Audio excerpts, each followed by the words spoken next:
I'm not gonna be shy about this. My sister sucks. She is a horrible self-centered person who thinks she is the main character. She is not only a horrible person, she is a step monster. She married this guy, who is a freaking pushover. 3 years ago. He has 2 children, 10 and 6. My sister constantly complains about them, saying things like the 6-year-old is gross because he sips too loud or has stained clothing. For the love of God. He is 6. That's what a child is supposed to do. And she is so mean to the 10-year-old girl. She acts straight out jealous of her. I've caught her taunting her, that daddy loves my sister more than her. She is horrible. I have straight up called her out, after trying to talk to her like a million times. At Christmas she was saying that I'd be nice to have the kids there, and I said, why? You hate them? This was when everything was almost over and she had been bragging to her friends that her husband had spent more on her than on daughter. A fight ensued. My parents reprimanded me, but my cousins took my side and called her out, noting every moment that they had witnessed her being horrible. Her husband obviously took her side and said that she was a wonderful stepmother and that the kids love her. To which I said that was a lie, as I had consoled them countless times after they were taunted by my sister. They left and we haven't talked since. One day I was running errands and run into my step-nephews who were with their mother. I had never met her. And honestly, she is wonderful. We decided to have some coffee. While the kids were playing, she asked me how her children behaved, etc. I said they were wonderful, and then I just spilled the beans on my sister. How awful she was. What I've heard her say to the kids, the inaction of her ex-husband. By the end she was horrified. She said the kids didn't like her. But she always chucked it up to my sister being the new woman in their father's life. She said the kids never really said anything even when she asked. I then told her I was very concerned for the children, as my sister had straight up told the 10-year-old that it would be better if she disappeared from her father's life. Their mother saw red and asked me if I'd be willing to testify.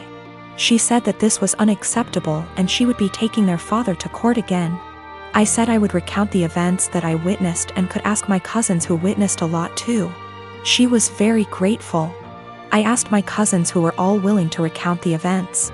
Word got around to my parents and by extension my sister, and they have been calling me the biggest asshole on the planet who would betray family on a whim. My daughter is 16 years old and in high school. I noticed recently that she's been behaving in a bad manner, constantly commenting on other people's looks, belongings, calling them stuff that isn't cool, and just being insensitive.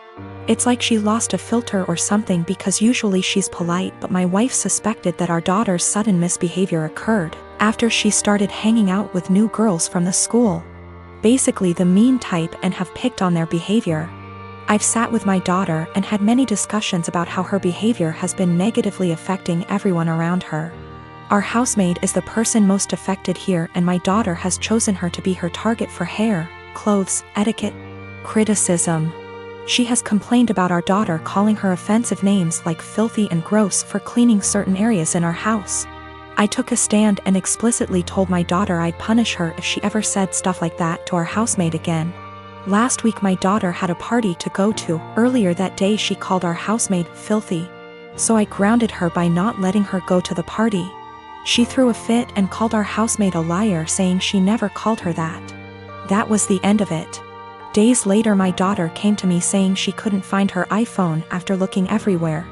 She asked me to call her number and I did. My wife and I were stunned to discover that the iPhone was ringing inside our housemaid's bag. I had in confrontation with her immediately, and she denied and cried, saying she never touched the phone nor had any idea how it got there. I noticed my daughter calling her thief repeatedly, so I told her to stop and go to her room. I checked the indoor camera before continuing the argument and saw my daughter place her iPhone inside our housemaid's bag. I was livid. I apologized to the housemaid and gave her the rest of the day off. I then showed the video to my daughter and she was absolutely speechless. I said what she did was immoral and straight up offensive to tamper with that poor woman's livelihood over a petty party she couldn't go to. I told her she was grounded and will have to spend the night in the backyard. She is a germaphobe. but she cried begging me to not make her sleep with the dirt, insects, and hot temp.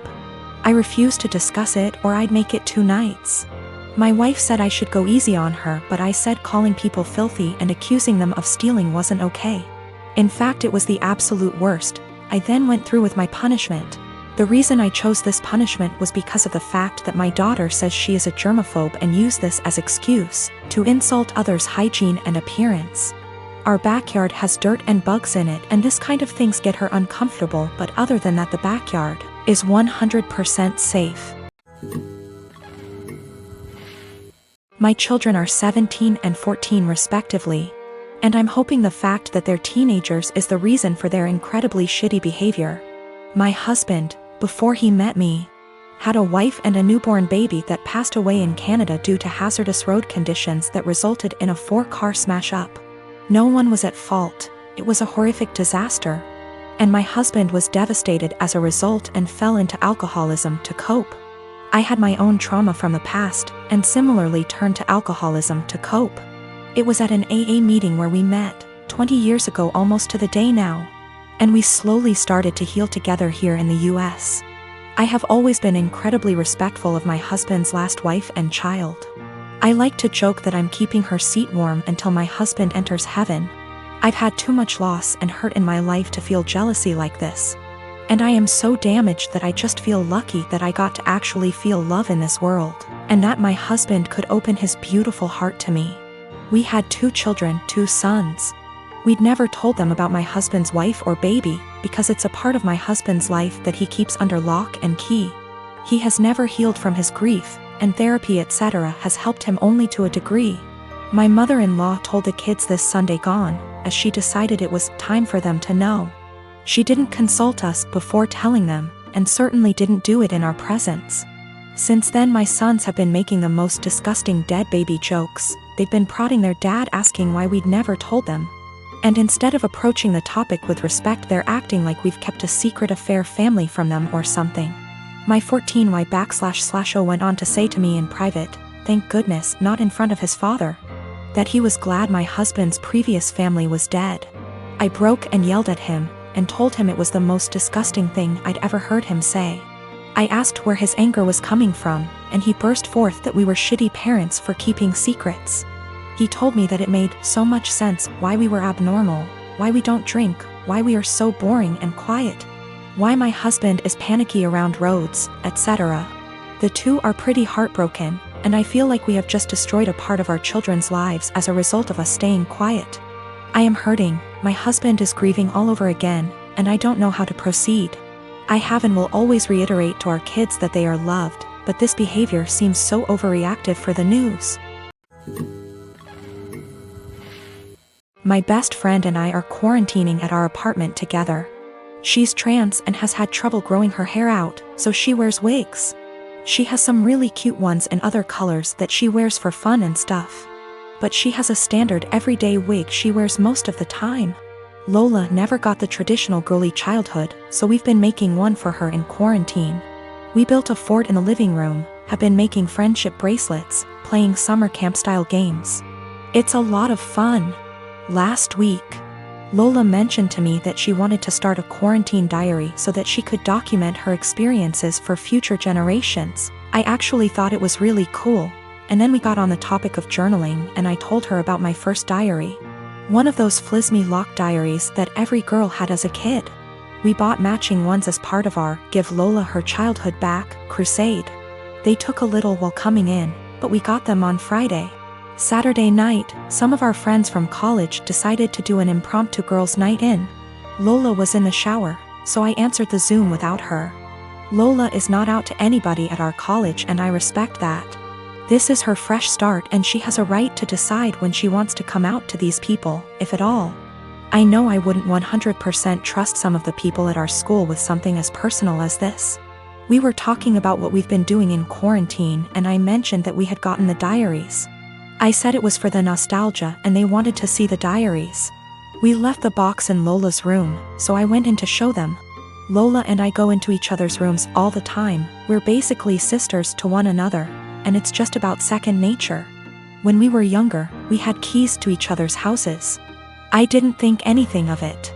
I flipped the camera to show the diaries and didn't flip it back. I got distracted by a cute choker on her dresser and forgot that the camera was flipped back / there was anything to hide.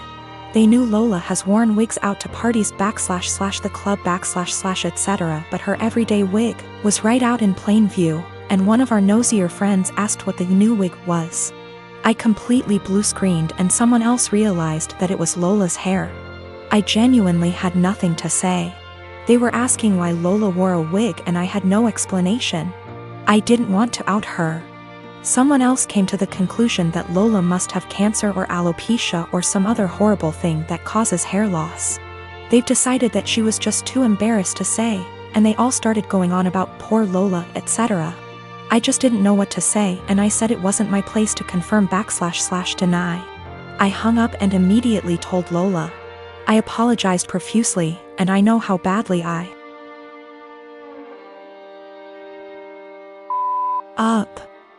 I feel so guilty about it. But, understandably, she's upset. Now, she's being forced to decide whether or not to out herself. Lola, understandably, doesn't want to lie about having some serious disease, and people are already trying to show support. At the same time, though, she doesn't want to have to come out. I don't know what to do. I want to support her, but she doesn't want to even see me right now.